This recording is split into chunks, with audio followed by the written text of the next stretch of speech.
పురుషుల కంటే కూడా మహిళల్లో గుండెపోటు ముప్పు ఎక్కువగా ఉంటుంది అని అధ్యయనాలు చెప్తూ ఉన్నాయి. అయితే మహిళలు తమ ఆరోగ్యం పట్ల అత్యంత అజాగ్రత్తగా వ్యవహరిస్తున్నారు అనేది జగమెరిగిన సత్యం. ఈ నిర్లక్ష్యమే ప్రపంచవ్యాప్తంగా గుండె జబ్బులతో బాధపడుతున్న మహిళల సంఖ్య పెరిగేలా చేస్తుంది. దీంతో మహిళల్లో చిన్న వయసులోనే గుండెపోటు సంభవం పెరుగుతుంది. ముఖ్యంగా మోనోపాజ్ తర్వాత మహిళల్లో గుండెపోటు ప్రమాదం మరింత పెరుగుతుంది. నేటి కాలంలో పురుషులతో పాటు స్త్రీలు కూడా గుండెపోటుకు గురవుతున్నారు అనేది గమనించాలి. మహిళలు 45 సంవత్సరాల నుండి 50 సంవత్సరాల మధ్య మోనోపాజ్ దశలో అడుగుపెడతారు. ఈ దశలో స్త్రీల శరీరంలో ఈస్ట్రోజన్ హార్మోన్ స్రావం తగ్గుతూ వస్తుంది. దీనివల్ల శరీరంలో కొవ్వు పేరుకుపోయి గుండె జబ్బులు వచ్చే ప్రమాదం పెరుగుతుంది.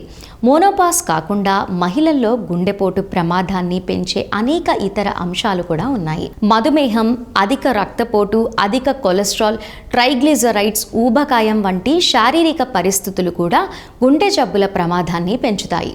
మద్యపానం, ధూమపానం వంటి అలవాట్లు కూడా మహిళల్లో గుండె జబ్బుల ప్రమాదాన్ని పెంచుతాయి.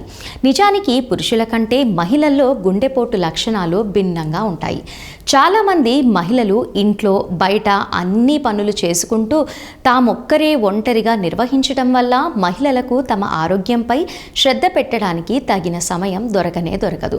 మహిళల్లో గుండెపోటు లక్షణాలు అసాధారణ అలసట, నిద్రలేమి, విశ్రాంతి లేకపోవడం, శ్వాస ఆడకపోవటం, కడుపు నొప్పి, అజీర్ణం, ఛాతి నొప్పి, ఒత్తిడి, ఎగువ వెన్నుపోటు, గొంతు, దవడ నొప్పి వంటి లక్షణాలు గుండెపోటు సంకేతాలుగా గమనించాలి.